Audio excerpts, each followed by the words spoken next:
So we have got Kash Patel testifying. He is in front of the House Judiciary Committee today, and it has been almost as nutty.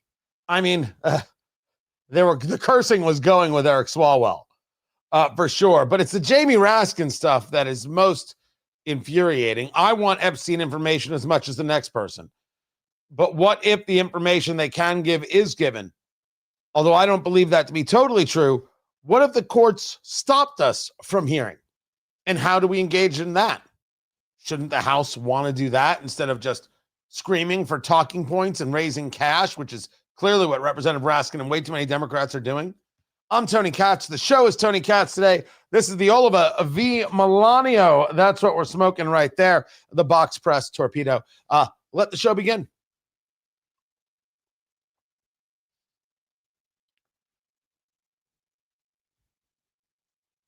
What we know is that everything that we made assumption about regarding the assassin of Charlie Kirk was accurate. We knew that this was an activist of types. We knew this is somebody who is radicalized. We knew this is somebody from the progressive left. And everything has turned out to be accurate on those points. We should just say so. All of America should say so, and they should not feel that somehow they can't say so or scream, but Trump and but right-wing extremism and all the rest. I don't think we should ever avoid a story. I am not in favor of avoiding stories. I do not avoid stories. But dear Lord, the assassin was a progressive in a romantic relationship with a man who thought he was a woman or thought he could become a woman. So both of them were mentally ill. And if you feed into mental illness, can I ask, what exactly do you think you're going to get other than a serious problem? Tony Katz. Tony Katz Today. Good to be with you. Find everything over at TonyKatz.com. Super easy to do. Utah will seek the death penalty. We found that out yesterday. Of course, Governor Spencer Cox had mentioned that the suspect, and I don't use names, appeared in court via video link, staring stone-faced directly into the camera, only speaking to confirm his name. That was it. They keep saying he was wearing the anti-suicide vest. It's like a smock. It was actually developed and created so you can't hang yourself with it. Do I understand that's what it is? It's just, it won't allow you to do certain things to it to allow you to inflict harm upon yourself. We saw the text messages. Now, the text messages are really something. The text messages are this weird back and forth between the murderer and the roommate to which he was having some type of romantic relationship. To which the roommate actually states, "You weren't the one who did it, right?" And the killer responds, I'm sorry. The roommate says, "I thought they caught the person." And Robinson says, "No, they grabbed some crazy old dude, then interrogated someone in similar clothing." Now, a little follow-up to that. In one of the weirder stories within this story, the guy that they first thought was the suspect, remember they took someone into custody, older white guy? That guy started screaming, "I did it." Forgive me, I thought I was going to sneeze, which is a really weird thing to do when you're doing a live stream. Very frightening right there. He was this older white dude, and he was screaming, "I shot him, now shoot me." And he was taken into custody, and he said, I'm not going to answer questions. I demand a lawyer, all these things. Turns out he didn't even know who the shooter was, but he started screaming that I did it so he could help whoever shot Charlie Kirk get away. Let me say that again. The guy that we thought was the shooter at first, this older white guy who was screaming, shoot me, shoot me. I shot him, meaning I shot Charlie Kirk. Now shoot me. Had no connection to the actual assassin who is now in custody and who we're talking about the text chain of, but rather was a guy in the crowd who wanted to take the fall to help whoever shot Charlie Kirk escape. That's nuts. That is stunning. Officers actually asked that guy, where's the gun? And he's like, I'm not going to tell you.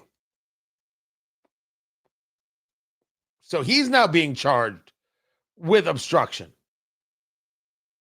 Because, well, that's exactly what he did. So you go back to the text messages, and the roommate says, why'd you do it? And the assassin says, I had enough of his hatred. Some hate can't be negotiated out. If I am able to grab my rifle unseen, I will have left no evidence. Going to attempt to retrieve it again. Hopefully they have moved on. I haven't seen anything about them finding it. How long have you been planning this? A bit over a week. So this was indeed planned. Some hate can't be negotiated out. Well, there's a society you don't want to live in. A society where you hate someone and you feel the only thing left to do is shoot them from 200 yards in front of their wife and children. That is not a society long for this world. This text chain is peculiar. It is odd. It is, do people just so admit to everything, like so in the open? They know it's going to be found. They know he didn't know that his roommate was going to show this to the police. He didn't know the police were going to ask about this information. Didn't know that. Didn't know that. I find that hard to believe. Harder to believe, or maybe not, is the idea that over at ABC, a reporter by the name of Matt Gutman, commenting on the story, well, here he is in his own words. We have seen an alleged murder with such specific text messages about the alleged murder weapon, where it was hidden, how it was placed, what was on it, but also it was very touching in a way that I think many of us didn't expect. A very intimate portrait into this relationship between the suspect's roommate and the suspect himself, with him repeatedly calling his roommate, who is transitioning, calling him my love, and I want to protect you, my love. That's ABC telling you, oh, yeah, he assassinated Charlie Kirk, but, you know, he had a lot of love in his heart. It was actually quite touching. We live in a very, very odd time when you could think that that is an appropriate thing to be reporting on, to be saying that at all moments we have to be like, well, what about the killer? Isn't he a victim too? And if you're like, well, this is the first time I've ever heard this.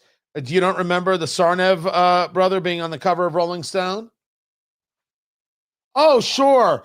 He was the bomber of the Boston Massacre, but he just seems like he's so sweet, like he'd be just a pop star, and the girls just swoon over him. That reporter, Matt Gutman, has apologized, putting out, yesterday, I tried to underscore the jarring contrast between this cold-blooded assassination of Charlie Kirk, a man who dedicated his life to public dialogue, and the personal disturbing text read aloud by the Utah County attorney at the press conference. I deeply regret that my words did not make that clear. But let there be zero doubt here, writes Matt Gutman. I unequivocally condemn this horrific crime and the pain it caused Charlie Kirk's family, those who were forced to witness it at Utah Valley University, and the millions of people he inspired. I will leave it to you to whether or not you would accept such an apology, whether or not you agree or believe that he is doing so. But before you do, let me bring you now to the commentary of Montel Williams on CNN. There are people who are trying to pigeonhole this as a leftist thing and a right thing. And what we're really talking about, hear me because I'm going to throw you when I say this. We're talking about a love-torn child, a kid. This is probably his first real relationship, and somebody was disparaging the person that he loved. He sat on that building for 30 minutes before he took the shot. Why did he wait until the first word trans came up? Then he took the shot. You think he heard it? He could hear it? I think he could hear it. I think he also, I don't believe he was motivated politically. I think this was motivated emotionally.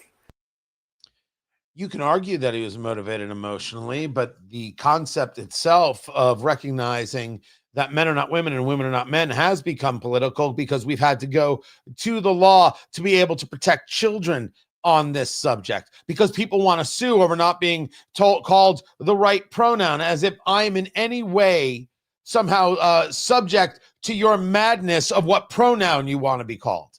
That is not the way the world works. As a matter of fact, it should be clear that the people who are on the side of the quote unquote trans are the abusers. They are abusive, telling me how I have to talk, telling me how I have to address people. Who the hell are you?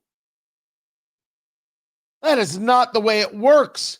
I am not your subject. I am not going to live in fear. You don't get to do that to me. You don't get to do that to any of us.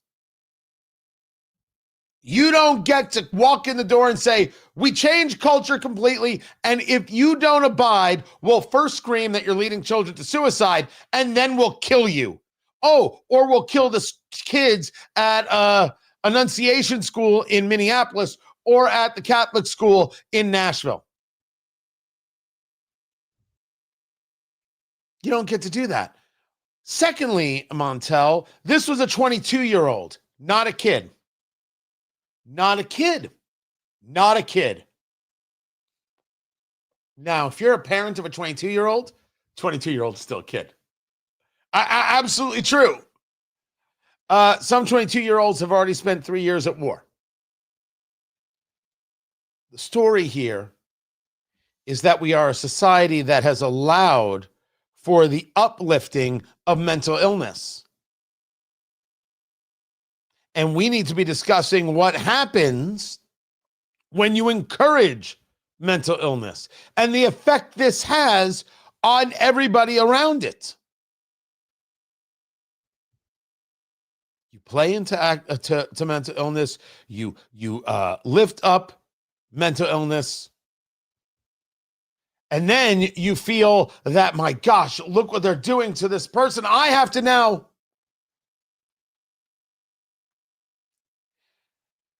Every single conversation about trans this, trans that, trans the other has always been a conversation about, you're trying to erase me. No one is erasing you. This is the lie. This is to put you on defense. You're right there. I see you and you see you. But you keep telling me you're a woman when you're not. And I'm not going to acknowledge that. That's not erasing you. That's actually showing you who you are and the help that you need. And I didn't say it was easy. I didn't say you should be mocked. I didn't say you should be ridiculed or shamed or attacked. But honesty requires me to say you are not being erased. You are being shown who you actually are. You just don't like what you see. We're going to have this conversation. We're going to have it all the way down to the nth degree. The people who push the trans insanity on America are people who are desperate to destroy Western civilization. And what better to destroy Western civilization than to totally warp the concepts of the truth, to put away and put an end to the idea of standards and borders, and then, oh, by the way, assassinate people for speaking. Just following things to their end conclusion. And if you want to agree with Montel Williams that indeed it was emotional, because I could see that maybe there's an argument there, it doesn't take away from the rest, and it doesn't change the rest, that it was political terrorism. A lovelorn child? Maybe. A lovelorn 22-year-old is an assassin. That's what is. That's who this guy is. Planned it out. Cold. Calculating. Where am I going to put this? How am I going to grab Grandpa's rifle? Because it was Grandpa's rifle. He was very concerned that he wasn't going to get the gun back and his father was going to be so mad at him. That's what he was concerned with.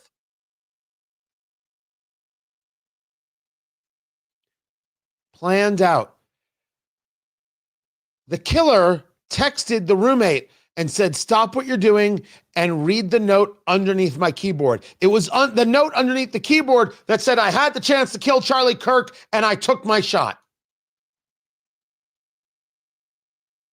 That's pretty planned out. But now we have two examples of the media trying to explain to you that what happened here is really understandable and actually quite sweet. And then you have those people in the media who want to tell you, we don't have a motive yet. we don't have a motive yet. That's only the mainstream media could tell you such insanity. Keep it here. This is Tony Katz today.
Welcome back. Tony Katz today.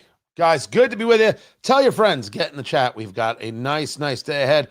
Major Mike Lyons, retired United States Army military analyst, will be with us in the second hour as we discuss Russia and Ukraine. You've got Israel with the offensive on Hamas, to which good. I don't so much apologize for those things right there.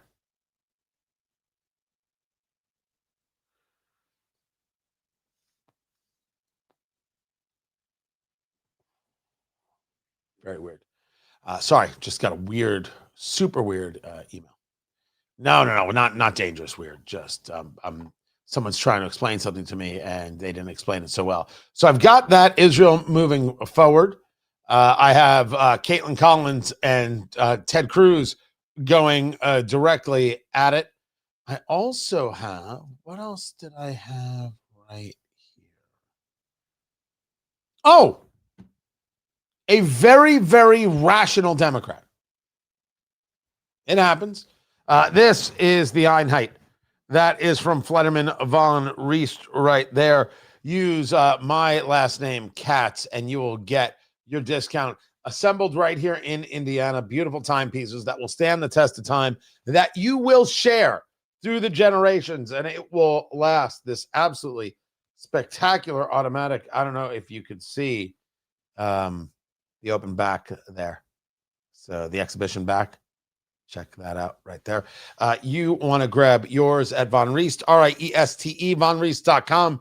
Use promo code CATZ, KATZ, and get your discount. Do that immediately, if not sooner. You want me to get a Fidel hat? I would look terrible in a Fidel hat. I would look terrible. Honestly, if I would hope that cigars are the only thing Fidel Castro and I have in common. That would make me good. Right there. Producer Landon, will you look up to see if there was a bomb threat at the Turning Point headquarters in Phoenix?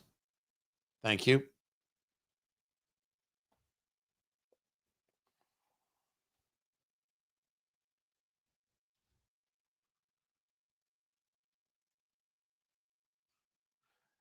So Kash Patel, in the hearing, there in the House Judiciary Committee, and you would think there'd be conversations about what the FBI is doing, how it's acting, is it being successful, this, that, and the other. No. Everything is how many times does Donald Trump's name appear in the Epstein files? Now, there was some conversation about the Epstein files being released, at least. But this was Eric Swalwell.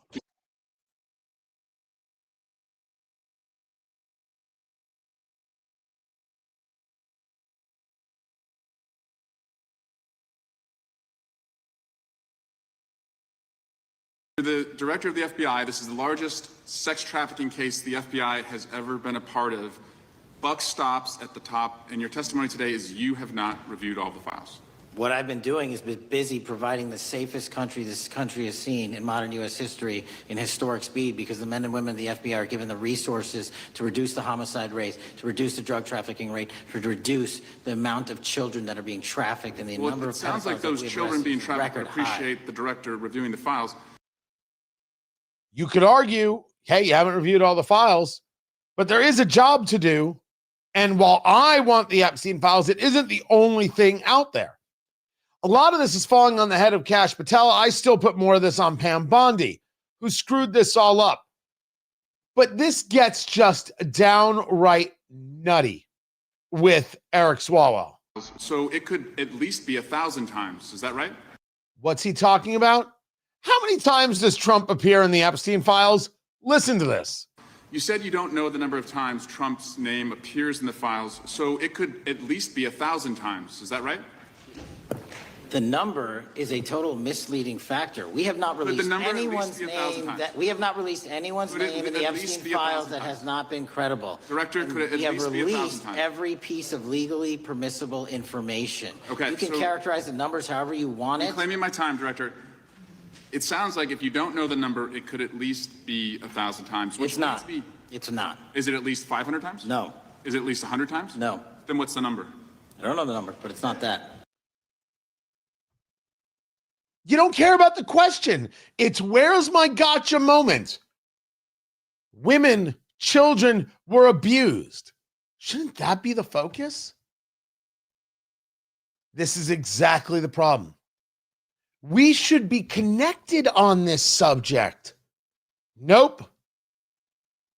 At one moment, Patel says to Swalwell, "You're BS." Quotes him. It was a thing. But honestly, I don't care where you are on the political aisle. We deserve better than this. This is Tony Katz today. This is the madness, man. This isn't anything serious. These people don't care. Eric Swalwell does not care. He doesn't care. Just what kind of leverage can you get against Trump? You lost. You lost. If Trump ran right now, he would beat any candidate you put out there. End of list. He'd beat them silly. You still don't have anything. You guys are still afraid to recognize that there's crime going on. Which brings us to the Democratic governor of New Mexico who, well, somewhat shockingly has her head screwed on straight. It's actually very, very impressive stuff.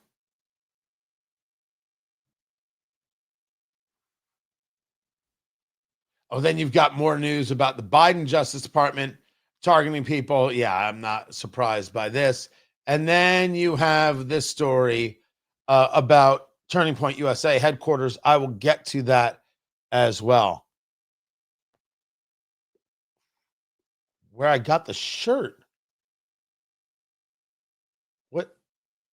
What's up with my shirt? This?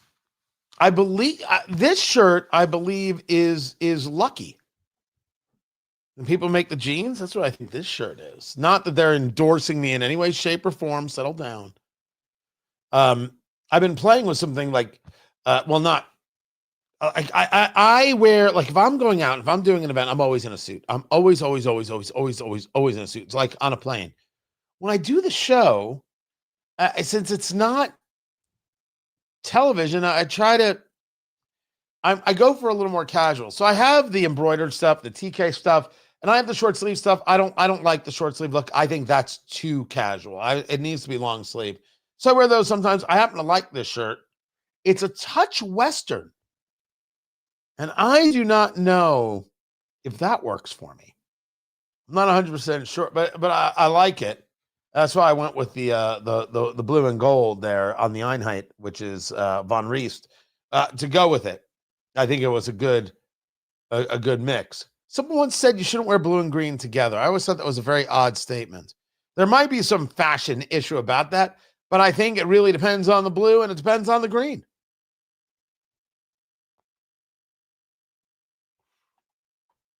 No, just me?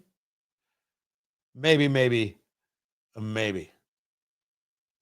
So we'll get to that story in just a bit. Also appreciate everybody who's joining us on Twitter X right here. Make sure you follow at Tony Katz there on the Twitter X and do that. The shirt looks very 70s Levi. Right. I think I could do that.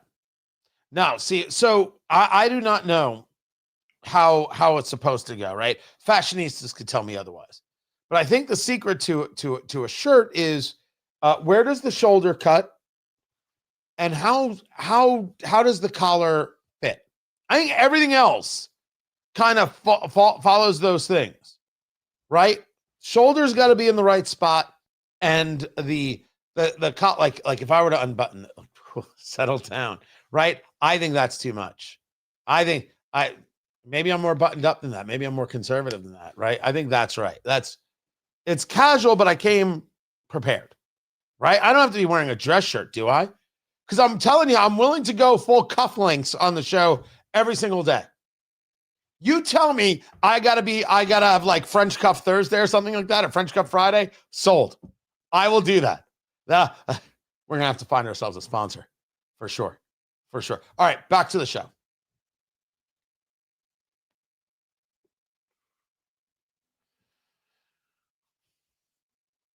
So one of the big stories today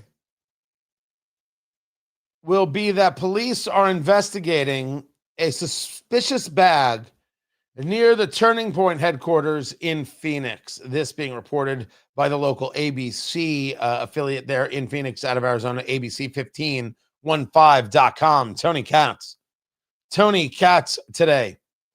Good to be with you. It's located where people had been gathering to memorialize Charlie Kirk. And there have been a lot of memorials put up and people trying to destroy the memorials. Breaking things, throwing things, disrupting people. Just proving the point. Proving the point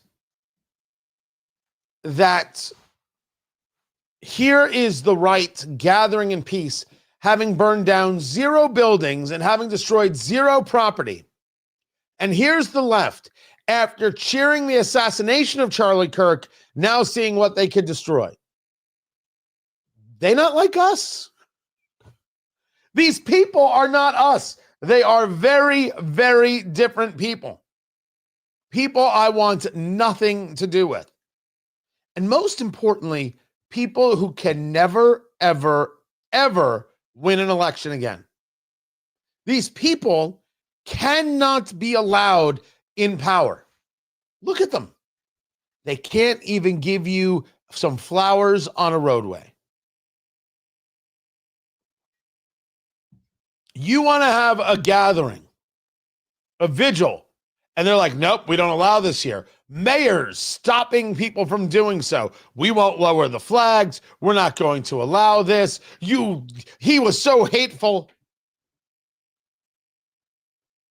They won't allow you to peacefully assemble. They won't allow you to peacefully pray. They won't allow this. They won't allow that, because what they want is fealty. What they want is power. What they want is control. You must obey or you will be harmed. And then they turn around and say, Donald Trump is an autocrat.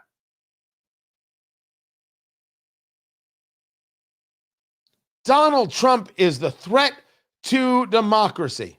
So many of the fundamental norms that we have taken for granted to undergird our democracy are being destroyed one by one by one. And it is a coordinated mass effort. He is going after the media. He is going after every form of accountability, inspectors general, law firms, universities. He is going after arts institutions. This is the authoritarian playbook. And then it gets worse because he's politicizing and weaponizing the Department of Justice as his own personal revenge and retribution arm.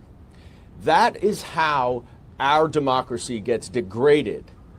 And ultimately, his goal is very clearly to take it over as his own authoritarian rule. That is Representative Dan Goldman. And you can't spell Yutz without Dan Goldman. Dan Goldman is so awful, his Hebrew name is Blach. By the way, that joke is so good. Somewhere my rabbi is laughing out loud. Just joyfully and gleefully. My rabbi and my mother are both like, I had a cousin Blach. Yeah, from Poland. Really, problem with the face, but could make a brisket. Who are the autocrats? Who are the violent ones? Can't even have a memorial. But they scream about Trump because they want to engage the projection and the deflection from their own actions. Speaking of own actions, there's a story in the Wall Street Journal. Very, very important story. A story that is going to move you to your core and to your soul. That story is, as is reported, that Joe Biden, as reported, Joe Biden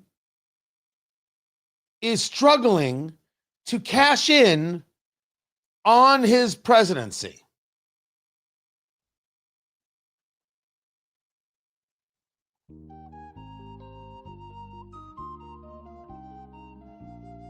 For those of you who know me, you know that when I get myself worked up, I play Angela's theme, which is the theme to Taxi, just to try and cool myself down. Am I supposed to care whether Joe Biden crashes in? You think I care? I'm supposed to care whether or not Joe Biden is able to get $300,000 or $500,000 speeches? Tell Joe Biden to learn to code. What does anyone care? Why in the world is this a story? He's unhireable. He's unhireable, as the Wall Street Journal discusses it, because people are concerned, well, if we hire him onto the board, Donald Trump may get angry with us. Oh, we can't have him speak at an event because Donald Trump may get angry with us. By the way, they're cowards. If you really wanted Joe Biden, you hire Joe Biden and say, screw it. Let's go. Roll them dice. We'll fight that guy. Nah, bunch of cowards. And also, Joe Biden didn't, endear himself to anybody. Turns out Grandpa Joe was always a jerk. You never wanted to accept the invitation to Thanksgiving. You were always hoping he'd either say, I'm not going to go talk to those people, or he'd forget where your house was and you could have a Thanksgiving meal in peace. Oh, those were the best Thanksgivings. And then we'd play football in the yard and we'd drink cocoa and, the pumpkin pie. And we actually learned to love each other again. And then Grandpa Joe would show up, and the next thing you know, we were picking up his ice cream scraps as they melted all over the floor, and we were hearing about how he was there in Scranton going up against black people and Jews. You didn't know, but Uncle Joe had a real problem with black people and Jews. Well, he had a problem with everybody, it turns out. Everybody indeed. That Uncle Joe ruining another holiday. I'm going to care? Nobody wants him? Nobody wants to be around him. They're writing books as Kamala Harris did. He never should have run. Pete Buttigieg, one of the smarmiest characters in political, local or recent political history, saying, he never should have run for president. You should have stood up for your country more, but you didn't. And now people won't pay for his quote unquote services. Yeah, because he has nothing to offer. He has no mind to offer. He has no stories to share. He has no inspiration. And he wasn't running the country. At least you should hire the people who are engaged in the cabal running the country while Joe Biden wasn't and utilizing the auto pen for Lord only knows what. Instead of private jets, Biden has been spotted with a book on his lap and in the first-class cabin of an American airline flight, or talking aboard Amtrak's quiet car. Paid speaking appearances can range from $300 to $500,000. Takers are limited, and at least one organization tried to negotiate below that range, some of the people said. If I'm on an American Airlines flight and the former president is on that flight, admittedly, I'm like, what's happening here? I don't know if I would find that outrageously unsettling.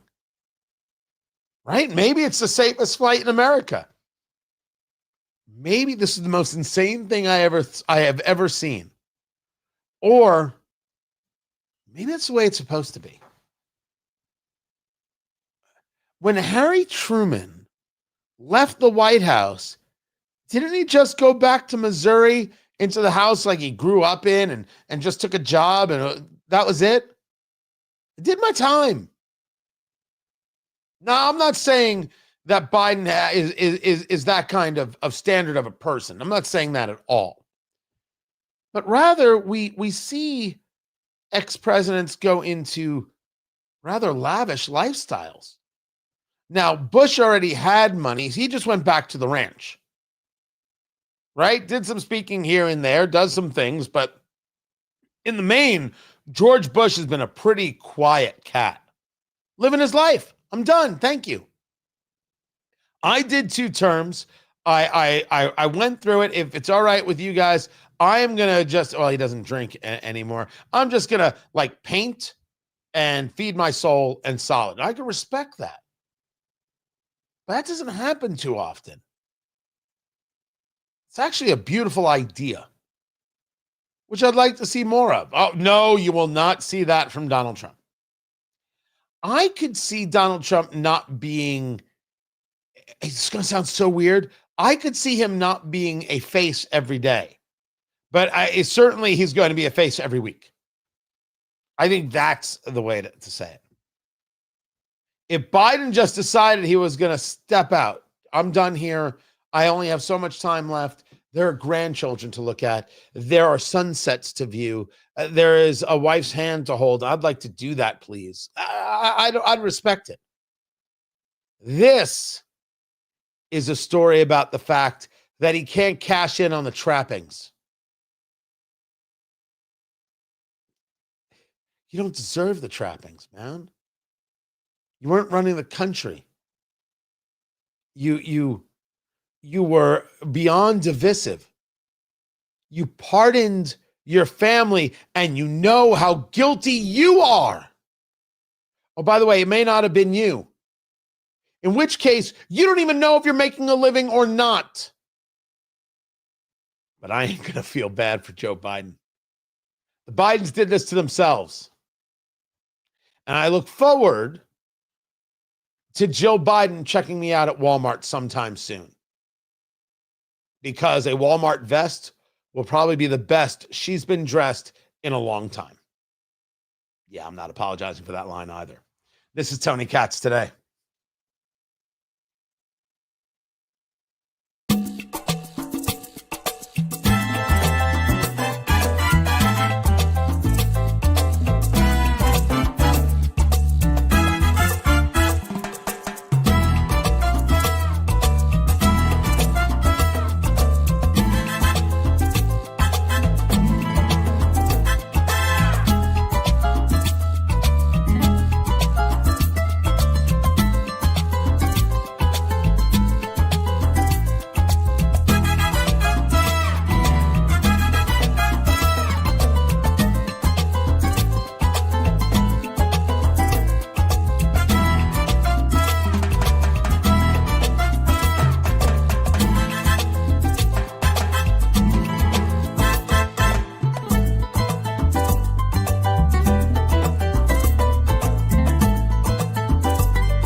I got an email letting me know of the people at a certain private jet brokerage.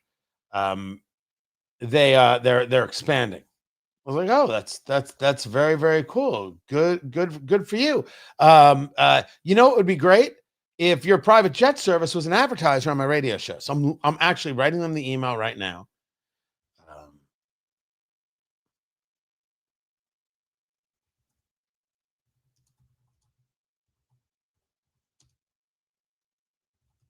You want my face on the side? I don't care if my face is on the side of the jet. I care that my body is inside the jet, going where I want to go and not being touched by the TSA. That's all I care about.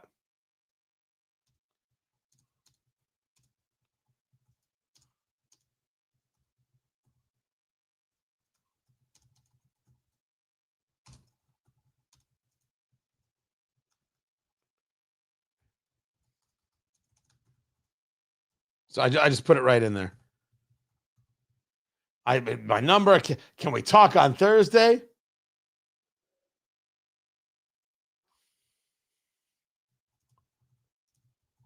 Hold on, I'm putting the final touches.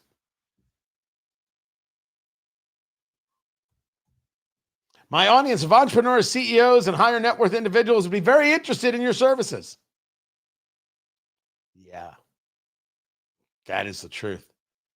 Only the good people listen to this show. Although, if you actually take a look at some data we have, at least locally, we do pretty well in those areas. And then we do very, very well with people who own their own businesses, smaller businesses. And then we do very, very well with people who are just pro-Constitution, regardless of economics. And then we do brilliantly with people who are hot.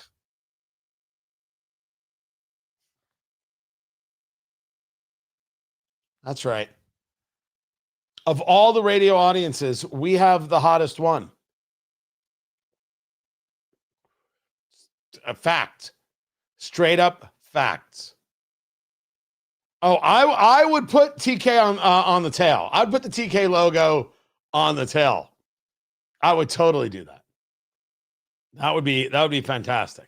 But no, I don't need any part of me on the plane. I just want let's do an ad deal. And honestly, give me 3 flights a year, 4 flights, 1 a quarter, and I'd be good. Anywhere in the continental U.S. Right? You don't even have to take me to Hawaii. Continental U.S. I can make that work. I don't even think I'd take that many flights. But man, honestly, private is everything, and everything else is ridiculous. Ridiculous. All right, we back to the show? All right, good.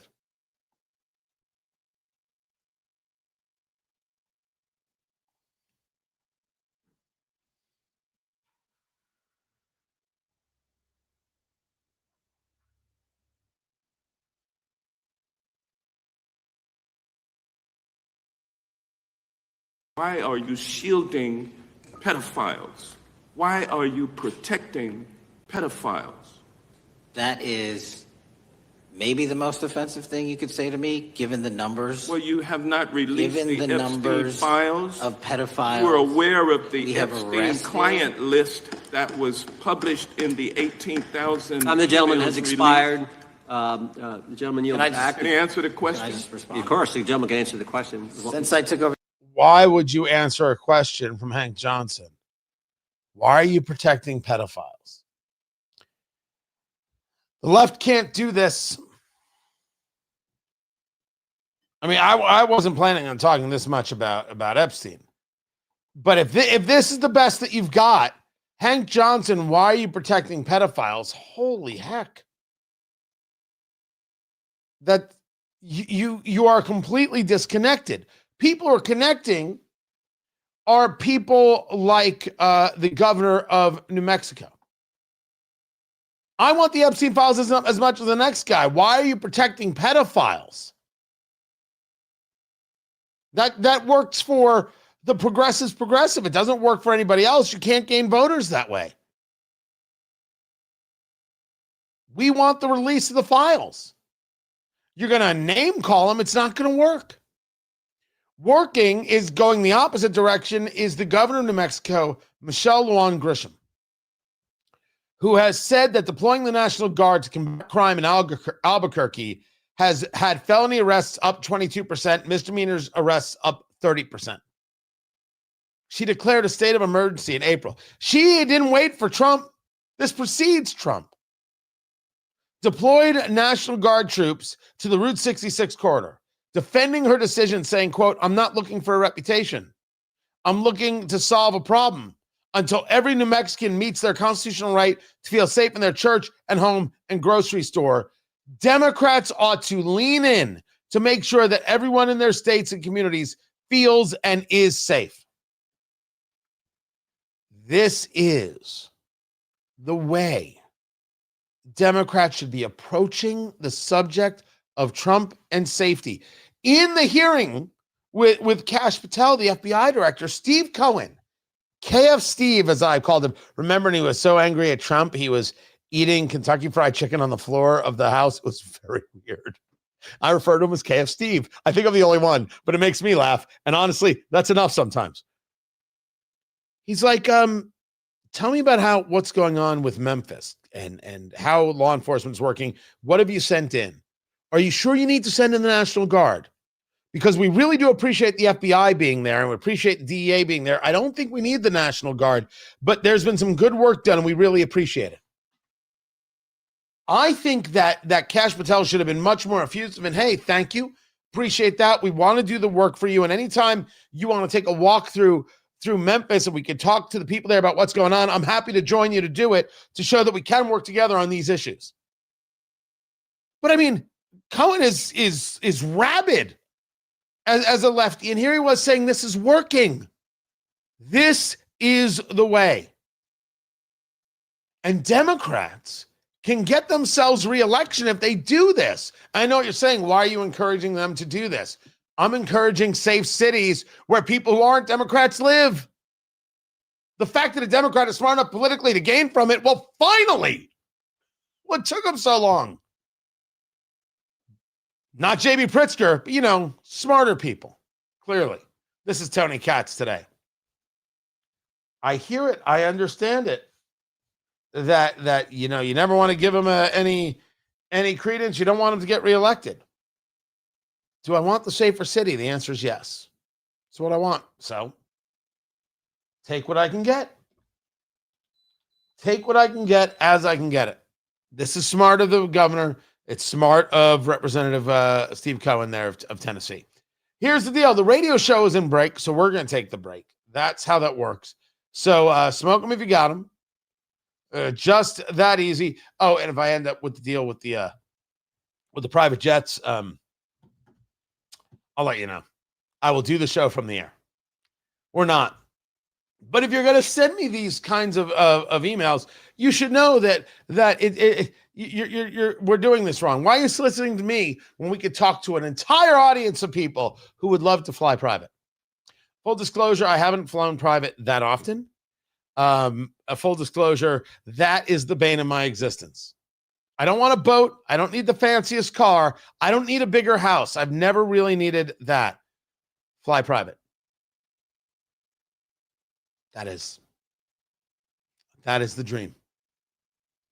So we go to the break. You guys stay here. We'll be back in just a few. Hang loose.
Welcome back, Tony Katz. Tony Katz today. This is from Oliva or Oliva, depending on how you say it. This is the Melanio right there, the Maduro. Yeah, for first cigar of the day, maybe a little darker than some people would go, but I am, when it comes to cigars, not some people. I think this is a cigar that should be in your humidor constantly, whether it's the Robusto or whether it's this torpedo right here, whether we're talking about the natural or the Maduro. I just think for price point, for what it provides, it's an excellent cigar. It's going to work anytime, any place, anywhere. Really a terrific smoke. Be sure to subscribe over at YouTube, youtube.com/Tony Katz. I'll go to it right now. Boom. That's that way. I didn't go to it right there. But yeah. There it is. Got it. And go and check it out and see everything that we're doing. We're growing in subscribers because of you. I appreciate it. Tell your friends, tell your loved ones. Head on over and subscribe. YouTube.com/Tony Katz, on Twitter X, Tony Katz, Facebook, Tony Katz today. So I've got Israeli troops moving into Gaza City. One story to get to. And then I have I've got a story about Beyonce. And when do I have a story about Beyonce? So I've got that happening. Mayor Brandon Johnson is a child. I've got that. And then what's breaking? What's been going on? If you're in the chat room, what have I not been discussing that you think I should?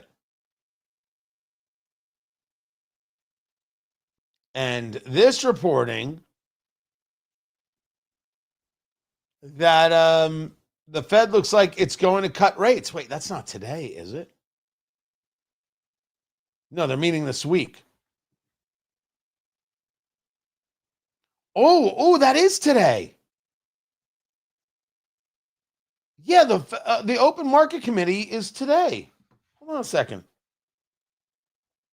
Let me see if Will is around.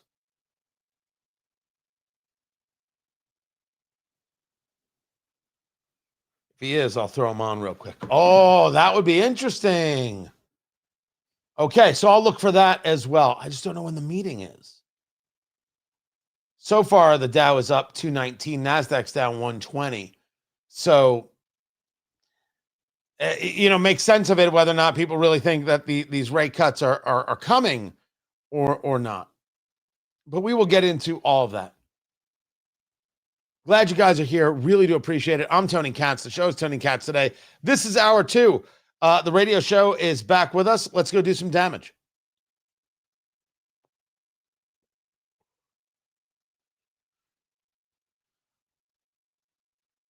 The Federal Open Market Committee, which is just second in popularity to the Taylor Swift fan club, they are going to be having their meeting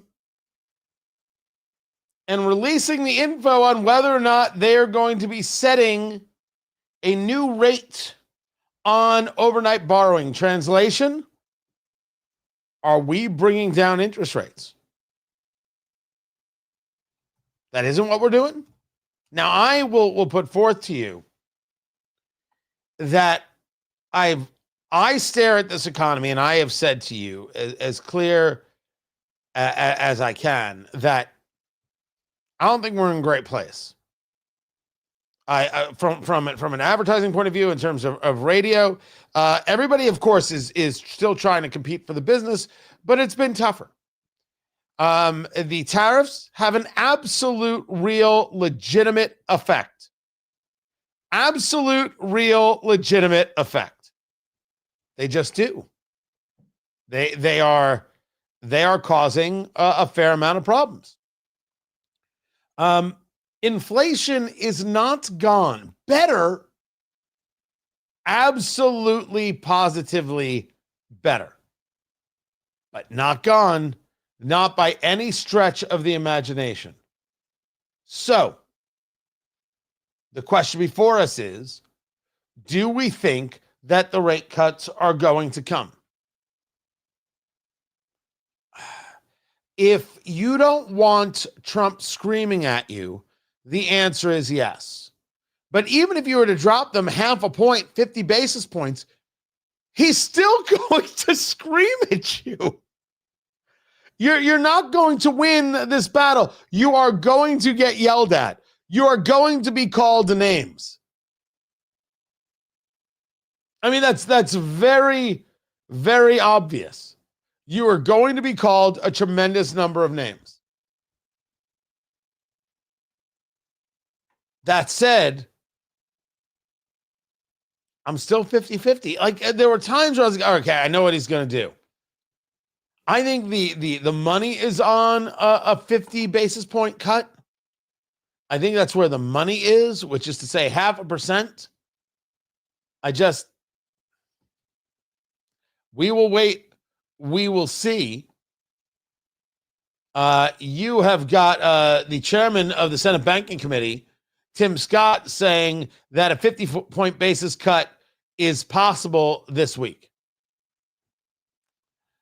We'll find out soon enough. You've got Israeli troop movement pushing forward into Gaza City. The decision has been made. Hamas will be destroyed. And there was a very weird statement from President Trump. I mean, it was a very odd statement. It was about the idea of human shields. And it was odd because President Trump knows the answer to this question. He knows the answer regarding human shields and what it is that Hamas does. Well, of course he does. Ground offensive is now underway in Gaza City. Your reaction to it? So we're going to see what happens, because I hear Hamas is trying to use the old human shield deal, and if they do that, they're going to be in big trouble. They're going to be in big trouble. They put it out 2 days ago that they're going to use the hostages as human shields. That's something that hasn't been done for a long time, you know? With all due respect, Mr. President, they've been using the hostages as human shields since the beginning. They've been using people as human shields, putting themselves under schools, putting themselves under hospitals, in hospitals. This is their modus operandi. This is who they are. This is what they do. So when you tell me that if they do that, there's going to be big trouble.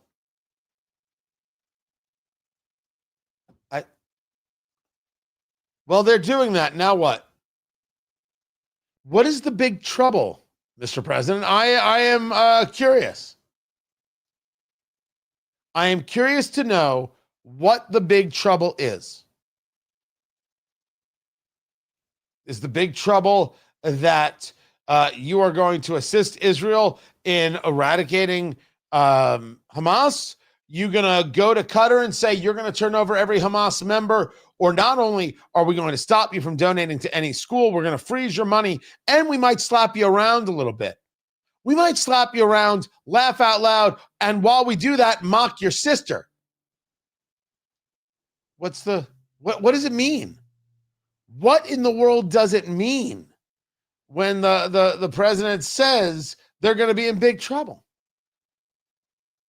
Don't use lines, sir, that would be reminiscent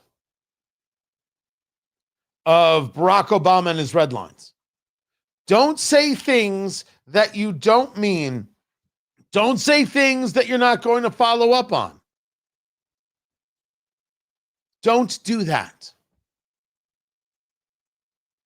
Then there is, as there's always a hearing on the Hill, there is a hearing involving the former CDC director and a conversation, in this case, about vaccines.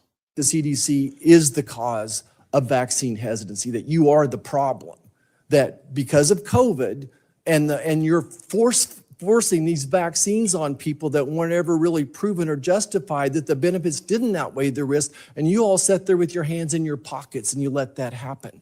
And then you let this hepatitis vaccine be at 1 day of age, be forced upon everybody.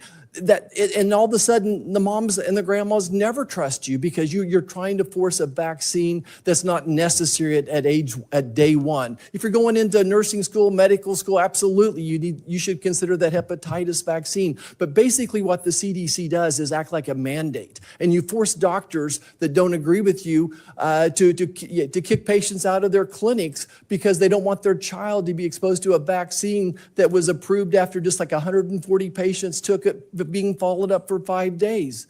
It just makes no sense to me that every person needs every vaccine, but Now, this right here is a very interesting conversation, and I've discussed in my own life, that Senator Roger Marshall was speaking there, that when we took a look at our children, we took a look at the vaccine schedule, we said, this is ridiculous. My wife and I went to our doctor and said, kid is X number of weeks old and you want them to take all of this? We're not in one day. We're not doing that. We're not doing that. And our doctor, to her credit, was like, well, why don't we just break it up? We'll spread it out. Great. That was our decision to make. And that's how we made the decision. Engage a vaccine, see the result, then move on to the next thing. I'm not an anti-vaccine guy. I am a guy who thinks it's very acceptable to say out loud, what do you mean a child that's a day old needs to all of a sudden get whoop? Right? That's my sound effect for getting a shot. Whoop. I don't know. I just don't think I have any good shot sound effects right there. I do have a good one. Like should a 1 day old get a shot? That wasn't bad. He's bringing up a rational point that you may have had a discussion of, your spouse may have had a discussion of. It's a rational argument being made here. But more than that is the recognition that the CDC is responsible for people saying, I don't trust. The way you handled COVID was absolutely horrific. And I am not somebody who's opposed to the quote unquote vaccine, the first one, or opposed to Operation Warp Speed. It really did change how we do things in America and for the better for the future. But it is very clear that the vaccine of the first was not the vaccine for any other types of COVID that came around. And did you see that? Was it Kathy Hochul, the governor of New York, is like, I just got my booster shot. Who is still getting boosters? There are people who are still wearing masks, people who still get boosters, people so afraid of their own shadows, so afraid of happiness, who still believe that we're going to get them killed, even though that was never the case. Never, ever, never, ever. They used to scream that if you don't get vaccinated, you're going to kill my grandma. Had nothing to do with me. If I didn't get vaccinated, the only person who I could be hurting was me. You were never, ever, ever, ever in danger. Never once. And then there was Mark Wayne Mullen, who engaged in this conversation. Okay, so let me ask you something. Your conversation with the secretary, you said that he said he didn't trust you. Correct. You testified to that. Is that really how that conversation went? Because there's other people in the room, and I think the conversation was, can he trust you? So this is the senator from Oklahoma, Markwayne Mullin, speaking to the former CDC director and starting by challenging her characterization of the conversation with Secretary Robert Kennedy. So let me ask you something. Your conversation with the secretary, you said that he said he didn't trust you. Correct. You testified to that. Is that really how that conversation went? Because there's other people in the room, and I think the conversation was, can he trust you? And your answer was? He said he could not trust me. No. The answer, ma'am, it was a recorded meeting. So you can testify one way, or you can prove that you're lying or give them and be honest with this committee. Oh my. So that's Senator Mullin saying, I've got it. I've got it right here in my hand. You're not telling the truth about your meeting with the Secretary of Health and Human Services. Maybe you should be honest. To which she is gonna, I don't know, double down. And I'm giving you the opportunity to be honest here because you've been really walking around the edges and not being truthful. So did he ask you the question, can he trust you? And your answer was? He told me he could not trust me. And I told him if he could not trust me, he could fire me. That isn't how that conversation went. And you know that, don't you? He told me he could not trust me. And I told him if he could not trust me, he could fire me. Ma'am, all we're looking for is you to be honest. And you haven't been. You're not being honest with the conversation you're having. You're not being honest with the timeline, and you won't even give the answers of who your attorneys were. And all we're looking for is you to be honest. If we're going to have a hearing and we're going to discuss certain things, let's make sure we're talking with someone that we can trust your answers. It's like my kids. I tell my kids all the time, one thing I want from you, I can deal with any situation we walk into as long as I know you're being 100% honest with me. The minute I can't tell you're being honest with me, I can't trust you. For then on, everything you say is questioned. And you have to question you because your personality and your answers aren't correct. Oh, dang. By the way, her look of defiance, like I'm smarter than you. All right, you're also looking for a job. There's this weird thing, and you heard it in some of the testimony with Kash Patel, as I was sharing that, watching that earlier, where look at you, FBI director, and you fired all these people, these good people who really know what they're doing, and you don't know what you're doing, but these other people, they knew what they were doing. Are we sure? It goes back to our conversation. Does the institution exist to serve the people, to serve the citizen, or does it exist for the sake of the institution existing? And every single time there's this idea that it exists for the sake of the institution existing, according to the left. Some people need to get fired. I'm not saying every day, I'm not saying all the time, but it's not surprising. Some people need to get fired. Some people, the day is done. And her look of smugness kind of sends that to me. Maybe she doesn't mean to. Maybe it's just nerves. Maybe it's just I don't know, her just pleasing disposition. But man, if she's not telling the truth and there is a transcript somewhere, I really want to see it. I really want to see it. Keep it here. This is Tony Katz Today.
Welcome back, guys. Tony Katz today.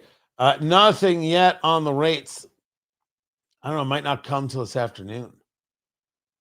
We will see. Also, Major Mike Lyons scheduled to be with us. Excuse me. Retired United States Army military analyst.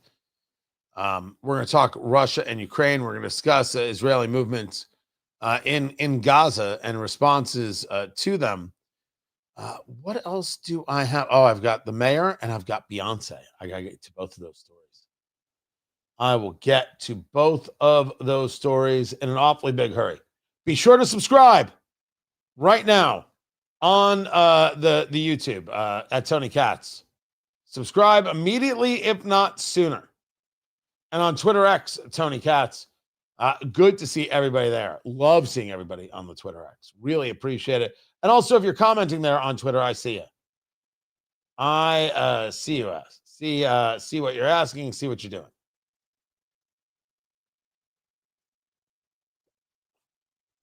Oh, I did not realize that Pramila Jayapal started screaming at Kash Patel. Huh? Should we do this now or save it for the show? How much time do we have?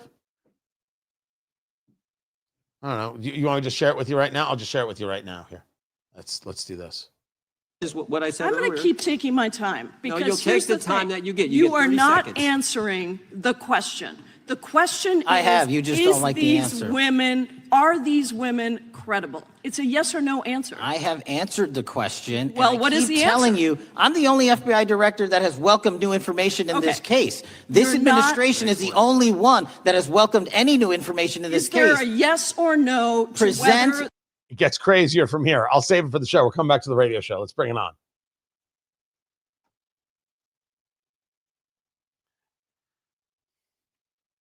Well, it seems that Representative Pramila Jayapal, she, I don't know if she still does or used to chair the Progressive Caucus in the House. She's from Washington State. Losing her mind with Kash Patel.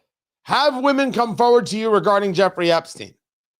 Remember, the Democratic Party doesn't actually care as much as they see a political opportunity to hit on Trump. You and I will say that there are other people out there, regardless of their side of the aisle, really want the information and want bad guys in jail for abusing children. Tony Katz today. Good to be with you. I haven't heard all this yet. Finger on the dump button, producer Landon. Let's hear her lose it. This administration is the only one that has welcomed any new information in this case. Is there a yes or no to present new credible information? Present new information. Are the victims credible or not? I'll tell you what happened in the last Trump administration. Are they credible or not? You can't even say. Victims credibly came forward, and you know what happened? President Trump authorized the indictments of Jeffrey Epstein. Called them not Biden, a hoax. not Obama. President Trump no one else. called the entire thing a Democratic hoax. So I would like to ask the gentlelady's time has expired. I gave her the additional 45 seconds she requested. The gentlelady yields back. The gentleman. Okay. That wasn't as crazy as I thought it was going to be. Trump's conversation of Democratic hoax is you aren't serious about Epstein. You want to make this all about me. You want to see how you can attack me. That's his argument. I don't think calling it a hoax was actually a great line from him or a great argument from him. I don't think he should have gone down that road. But Pramila Jayapal, I've seen her go nuttier. I've seen her go crazier than that. Who hasn't seen an audience go crazy in anger is Beyonce. And Beyonce and Jay-Z, here's the headline, Beyonce and Jay-Z face MAGA accusations after Ivanka Trump and Jared Kushner sighting during a casino night. Quote, she dines with fascists. There was a justice reform organization co-founded by Jay-Z had its second annual casino night and gala in Atlantic City. And eyebrows were raised by Beyonce and Ivanka both being there and talking to each other.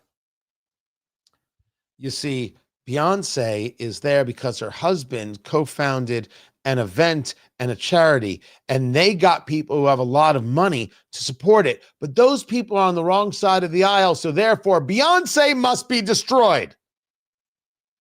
I did the math right? I did the right? These are the same people who believe that 2 + 2 = 5. Why? Because they feel that way. With Jared and Ivanka, deplorable, disgraceful, disgusting.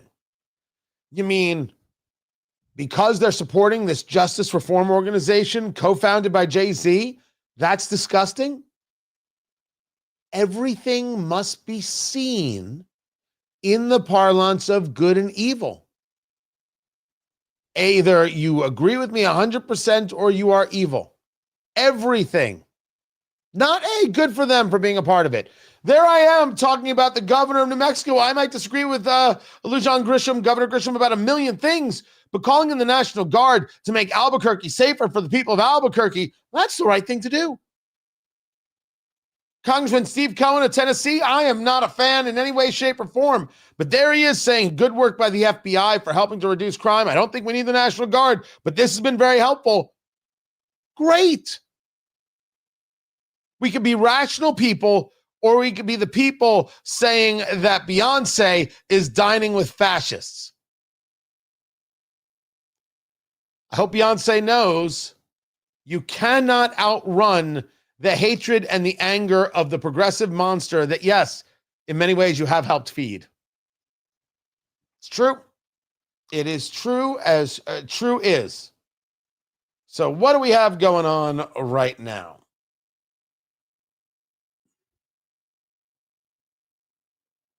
I am not putting that comment up there, Kenneth. No chance. None.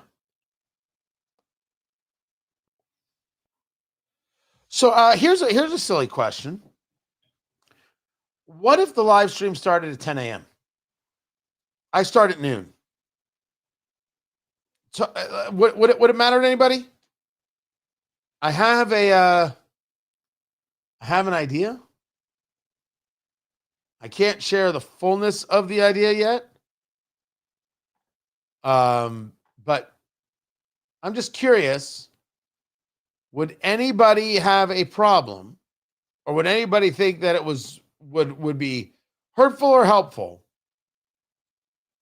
to start the live stream at 10 a.m.? I need you to let me know. I'm waiting for okay, I was looking at the private jets. So I got this email from this group. Hey, we're changing our private jet fleet, and you should really take a look. So I responded with, hey, you should really advertise on my show. And now I'm taking a look at their Gulfstream 4. I know it's only a 4, but yeah, no, this will work. This will work right there. But they also had a Hawker 800. That would be a Hawker would be just fine. 5'9" height. Right? So mostly stand up. I mean, depending on who you are. That's solid. That's solid. 3,200 nautical mile range. I could work with this. So I'm gonna see what I can do. See if we can't turn these people into sponsors. I know it's probably pretty ballsy to do. Like that's not why they reached out. Let me bring them on. Can I bring you on, Major Lyons? Can I bring you on right there? Just test you right there. Can you hear me? Test one, test. I sure can. That is Major Mike Lyons. You're talking about G4. What? This is not conversation for me. G4s and private planes. Come on. What? What's the matter? If you're in that space, that's pretty good. I'm proud of you. That's awesome. That's awesome. Yeah, I think it's the way to go. As a matter of fact, I think it's the only way to go. I think if you go any other way, you're kind of nuts. I'm schlepping on Delta Platinum Medallion. Say that again. I said I'm schlepping on Delta, but I have Platinum Medallion status, so I get upgraded. Ooh, by the way, we are live streaming. Everybody can see you with your Platinum Medallion status. Yeah, that means you get like 2 sets of nuts. Nah, you get a couple of visits to the lounge, and that's about it. So anyway, I get upgraded. Anybody can get extra Biscoff cookies there, producer. Right. That's not even work. And it used to be Now, this is, I think, a telling of the age. You, of course, flew on first-class flights where they actually served you a meal, right? Oh yeah, sure. Does Delta do that still? They do. They have meals on certain. I think it's certain distances you have to fly. Like when I fly to Dallas, you get a meal. But last night I flew in from Nashville, no meal. So honestly, I don't even know how you deal with it. Like, just it's so completely unbecoming. You would have to do that. All right, we're getting ready. We'll be back to this show in about 30 seconds. We're talking about Russia, Ukraine. I might ask you about Israel's moves into Gaza and what we think some reaction is. So stay right there. We'll be right back. There he goes. That's Major Mike Lyons right there, retired United States Army military analyst. We will get with him. We will come back to the show right now. Let's go do.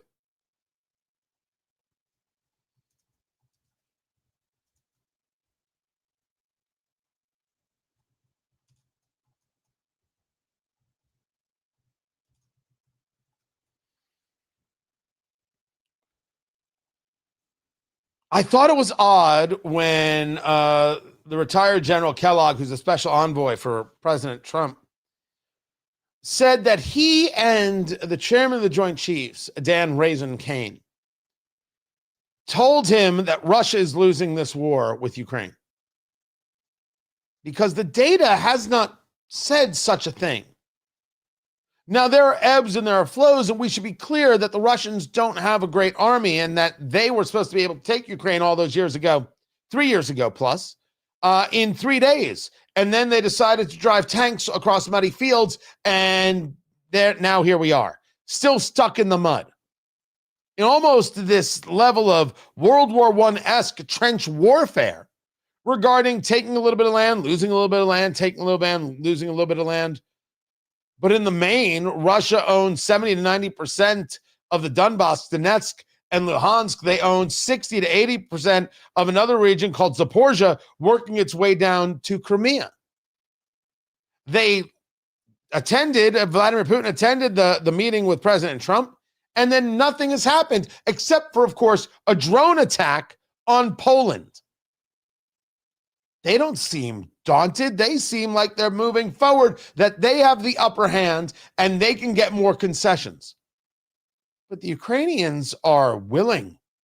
And their drone strikes with these very weird looking drones that look like they were made by the Wright brothers at Kitty Hawk, are ruining and destroying oil refineries and forcing the Russians to not be able to export gas, export energy, which is affecting them financially. Tony Katz today. Good to be with you. Major Mike Lyons joins me right now, retired United States Army military analyst.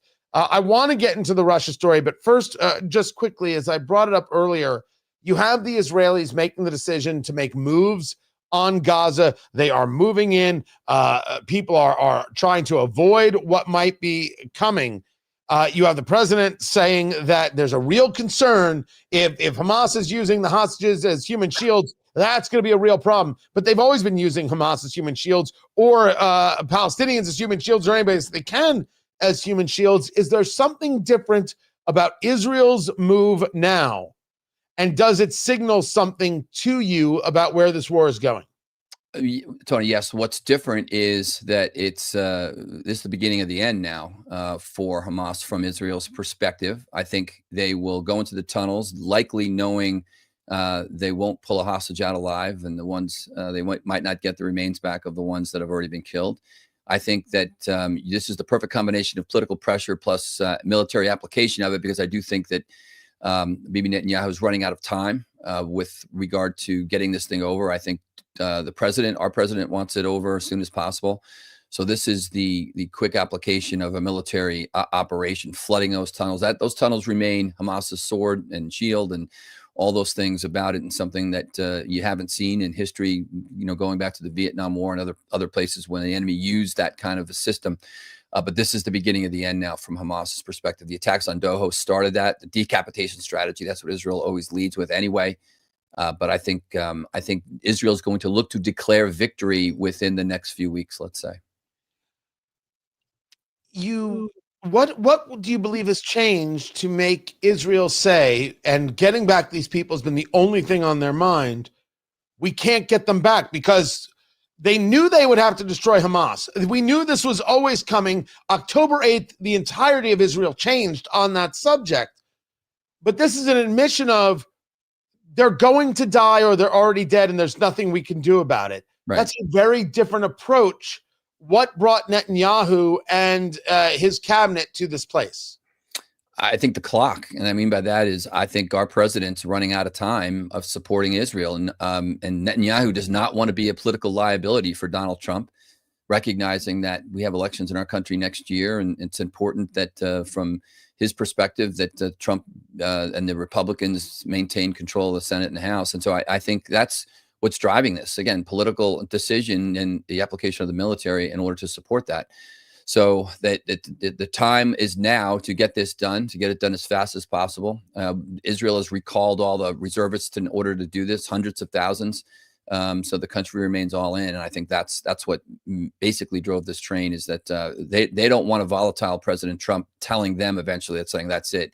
They'll have to cut off any kind of support we have for Israel. That would be just unsatisfactory from Israel's perspective. Talking to Major Mike Lyons, retired United States Army military analyst. Now let's move it over to Russia and Ukraine. What we see is these very weird looking drones, sir. And when I say very, very weird, they don't look like drones. They look like, here, let me see if I can pull up a photo for you. These things, they look like, what's the best word I can come up with? They look like planes from Kitty Hawk. They look like something you would build with your dad in the backyard out of plywood. They don't even look like it should fly. And these things are flying over 1,000 kilometers to hit Russian oil refineries with great success. Talk to me about what these planes are. How did they get this technology to the extent, even though it looks so crude and rudimentary, and what effect is it having?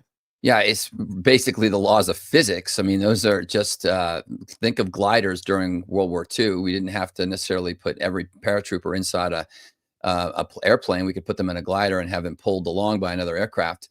The fact that they could put them in a plane that size and fly low out of the Russian air defense systems and the like, they're quiet, likely run by electronics and not necessarily gas. They don't make a lot of noise. And because of the size of them, because of just plain physics, they could gate the distance that they need to attack deep strike. It's very primitive. You're absolutely right. But it just shows the creativity on the Ukraine side when it comes to the kinds of weapons that they're creating in order to be disruptive on the battlefield and to do what it can against Russia. I just actually got back from a conference on a lot of things, drones and autonomous devices. The next battlefield is getting very much looking like Terminator from the things that I saw demonstrated with regard to this capabilities, autonomous systems. It's not just the simple drone as you and I have seen that, have 4 propellers and flies above. It's like that. It's like you say, what you just shown. It's an old model airplane that's full of explosives that could go great distances. It's vehicles that don't have any, that can transport things without any people transporting them. So it's pretty amazing where Ukraine has taken the United States in particular. So we're not a combatant in this, which is often difficult. We get lazy. Countries that are not combatants in these kinds of operations get lazy and don't recognize what they have to do to evolve, while Ukraine has evolved and done these things. So we've got to pay close attention to make sure that our warfighting capability remains up to par, because this is what the next battlefield is going to look like.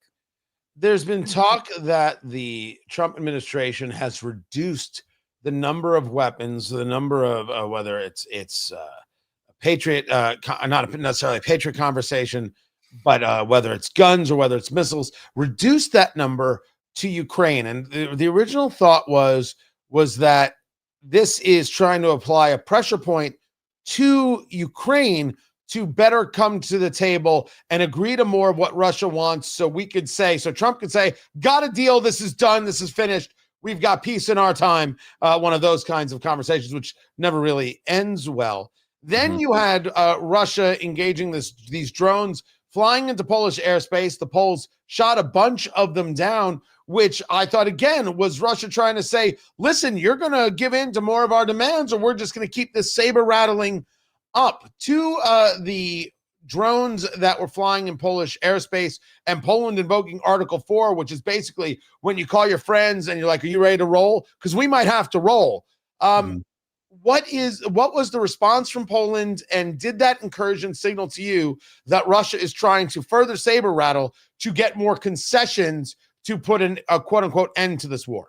No, I think that was a mistake. I think the Russians don't have full, control over some of their autonomous systems. That's likely a mistake. That does not further Russia's negotiating power on any level. In fact, it could also cause the NATO countries to increase what they're doing already. So that was a mistake that they made.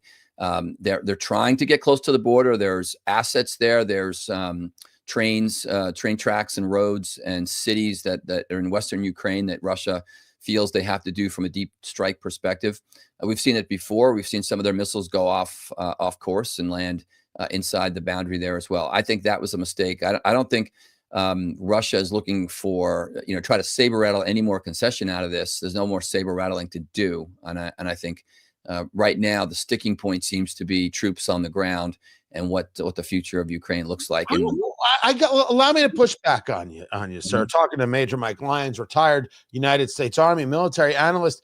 How can we say for Russia there's no more saber rattling to do? You sit there in the meeting with President Trump in Anchorage.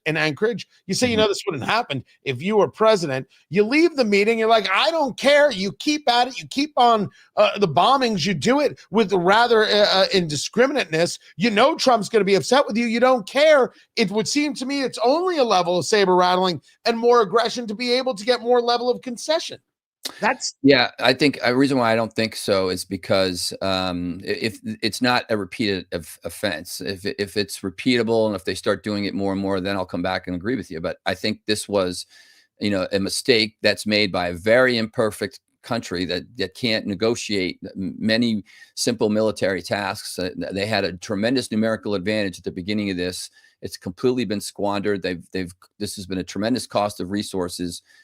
So for the amount of volume that they're flying into Ukraine, from my perspective, this is an aberration that took place, a mistake, because unless you come back next week and it's been repeatable, then I'll agree with you. But it's not in their best interest to get NATO involved and the United States more involved, and from Russia's perspective, because Russia knows it would definitely lose then. Well, I've got about 30 seconds with you, sir. General Kellogg, the retired general, now special envoy, and General Kane, the chairman of the Joint Chiefs, according to Kellogg, told the president that Russia is losing this war. In your view, is Russia losing this war? No, they're not losing because their behavior's not changed in order to stop it. They're not winning either. I mean, you've got winning and you've got not winning, you've got losing and not losing. So I put them in as they're not losing it, and neither is Ukraine. They're not winning it either, as well as this, to your point about World War I warfare that's taking place there with the trenches and regard to how the situation is revolving. But the bottom line is Russia has suffered tremendous casualty and tremendous costs, but also they're not stopping. They're going to continue to do this. So they're losing maybe strategically. You can maybe say that they've not won yet. But to say they're losing to the point where they're going to negotiate, they're not going to do that. Certainly the oil fields and the refineries has shown a lot. Major Mike Lyons, retired United States Army. Appreciate you being with us. More coming up. I'm Tony Katz.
Welcome back.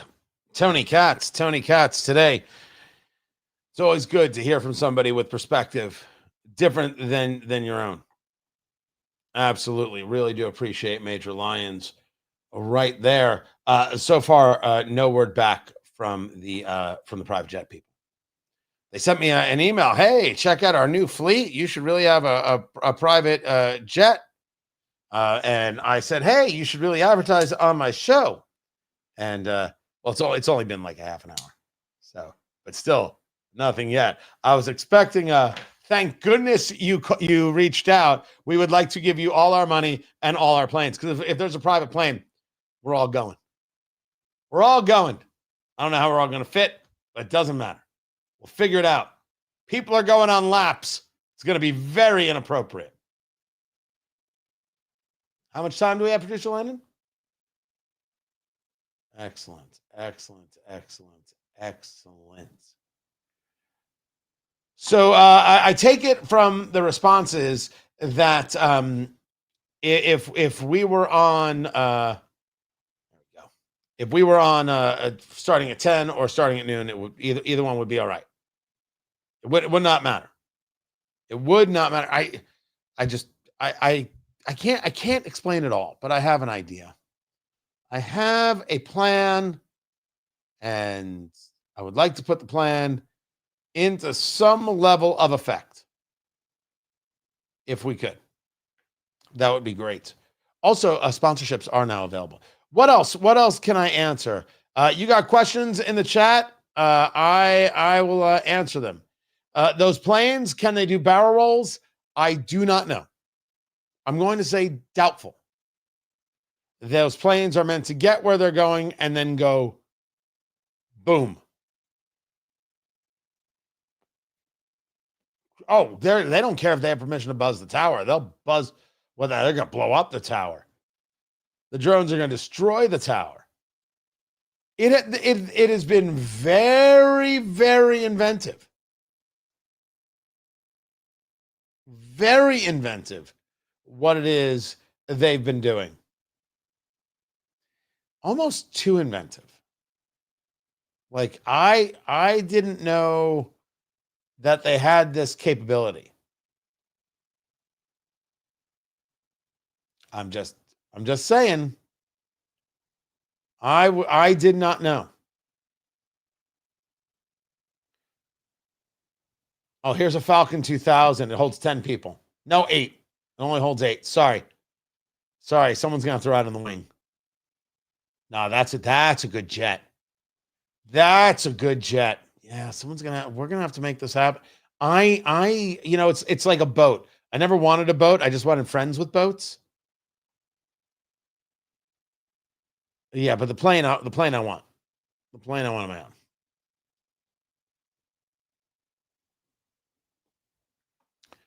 The mayor of Chicago, whom we all know is a totally normal, well-adjusted individual, he has signed an executive order. And that executive order protects the free speech rights of the residents of Chicago. What in the heck is he talking about? What is he doing? Tony Katz today. Can you write about what a terrible mayor he is? Can you write about what a bigoted mayor he is? Is that allowable? Why in the world would you do this? The executive order designated to protect the rights of the city residents protesting the increased presence of federal immigration enforcement. Now, I thought that this Operation Midway Blitz wasn't really going to go forward. The president decided, hey, if Chicago isn't interested in protecting itself, I'll go places where they want to, which was the Memphis conversation. The mayor's like, how dare you? But I've now got members of Congress saying to the FBI, good on you. The governor, who's a Republican's like, yeah, we'll take the help, which is, of course, the correct answer. The craziest thing about Chicago is that they had the opportunity after Lori Lightfoot to elect somebody who was still on the left but wasn't nutty. seemed like a pretty focused cat. Forgetting his name right now. And they went with the quasi-socialist Brandon Johnson. And I have no faith that when the opportunity comes to have another election, that they won't do exactly the same. It's like the New York conversation with Zohran Mamdani. You had the insanity of Bill de Blasio. We thought you were trying to engage some level of self-correction with Eric Adams, and now you want Mamdani. These people don't learn. And if you ask the Midwest, the question is, why are we supposed to care? I argue the only reason to pay attention and to care is that when progressive socialists win elections, it encourages other people to run, and they're going to run in your city. It's cheaper to run in your city. They build on these things. And what we need is for them to be thwarted. I'm with you. Do we care about what happens to New York? Not really. They're doing this to themselves. But when it comes to our neighborhood, when it comes to your city, what do you think then? That's why we pay attention. This is Tony Katz today. And with that, kids, I am out. I am out. The radio show continues at WIBC.com. I will have all the breakdown of what it is that the Fed decides to do about interest rates. I'll have that tomorrow. We will be here live at noon. Have no fear about that. The president, of course, is in London with that state visit that's going on. Met with King Charles and the Queen Consort, Camilla Parker Bowles. Prince William was there. Princess Kate was there. It was a family affair. Harry wasn't there, and that's why it was a family affair. So that is that'll be some of the conversation tomorrow and how those conversations went. The second state visit, I will talk about that. Well, the results, the fallout from Kash Patel in front of the House Judiciary Committee. I'll have that as well. I'll be talking more about that on the radio side as well. Appreciate you guys being here. Be sure to subscribe. youtube.com/Tony Katz. Go subscribe right now. Twitter X, Tony Katz. Facebook, Tony Katz Radio. Do it immediately. Do it for me. Do it for Johnny. I appreciate you guys. I'll catch you tomorrow. Take care.